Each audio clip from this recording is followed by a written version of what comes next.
বলার দেখে খেলি নাই। আমি সবসময় চেষ্টা করেছি বলের যে মেরিট অনুযায়ী ব্যাটিং করার। সেঞ্চুরিটা যেহেতু অবশ্যই স্পেশাল, আমি আমার বাবা-মার জন্য এটা দিতে চাই আরকি। ফার্স্ট অফ অল আলহামদুলিল্লাহ খুব ভালো একটা দিন পার করছি আমরা। আমাদের প্ল্যানিং এটাই ছিল যে ১ম সেশনটা কিভাবে আমরা কাটাইতে পারি।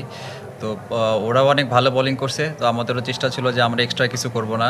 আর দিন শেষে আমার যে বললেন সেকেন্ড টেস্টে একটা সেঞ্চুরি, সত্যি অনেক ভালো লাগার একটা মুহূর্ত আমার। যেহেতু ওরা নাম্বার 1 টিম, টাফ টাইম তো অবশ্যই দিবে। বাট আমার কাছে যেটা মনে হয়েছে ওদের এগেইনস্টে নতুন বলে খেলাটা একটু ডিফিকাল্ট ছিল। বাট আমরা চেষ্টা করেছি কীভাবে শট মিনিমাইজ করে স্ট্রাইক রোটেট করা যায় এবং চেষ্টা করেছি যে যাতে আমরা উইকেটে থেকে বাজে শট না খেলে কীভাবে একটা পার্টনারশিপ করা যায়। আপনি দেখবেন যে আমার শান্ত ভাইয়ের পার্টনারশিপ, আমার মমিনুল ভাইয়ের পার্টনারশিপ এবং মুশি ভাই, শান্ত ভাইয়ের পার্টনারশিপ অনেক ভালো ছিল, যেটা আসলে ভালো একটা রান করতে অনেক হেল্প করছে।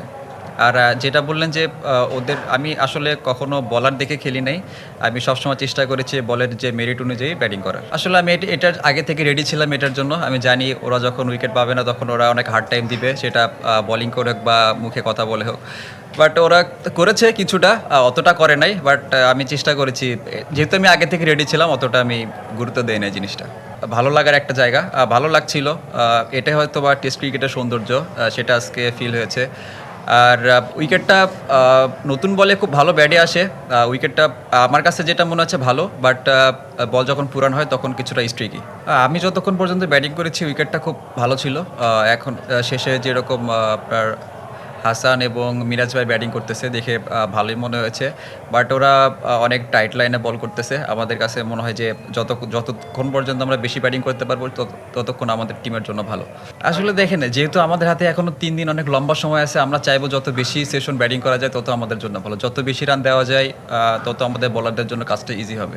আসলে তেমন কিছু না। আমাকে যখন টেস্ট টিমে নেওয়া হয় তখন আমাকে সবাই অনেক আমার মেসেজটা ক্লিয়ার করে দিয়েছিল আমাকে যে আমি কিভাবে খেলবো। তো আমার কাছে মনে হয় যে আমি যেভাবে নর্মালি ওডিআই যেভাবে ব্যাটিং করি, আমি জাস্ট সেম মাইন্ডসেট নিয়ে এখানে আসছি এবং সেম মাইন্ডসেট নিয়ে খেলার চেষ্টা করেছি।